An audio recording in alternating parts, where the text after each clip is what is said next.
In this video, I'm going to show you how to fix BeamNG.drive server or connection issues. So first thing you want to check is go to Google.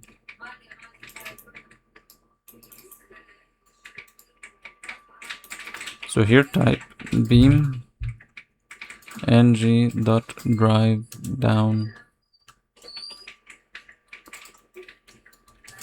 So type is BeamNG.drive down. You'll get websites like these. So this website will tell you if the game is having server issues. If it does, then you'll just have to wait for it to be fixed. If that's not the case, then go to CMD, run as administrator, and here type niche when sock reset and then press enter. And then ipconfig renew and then press enter. Then ipconfig flush DNS. And after that, you want to go here and type in network reset.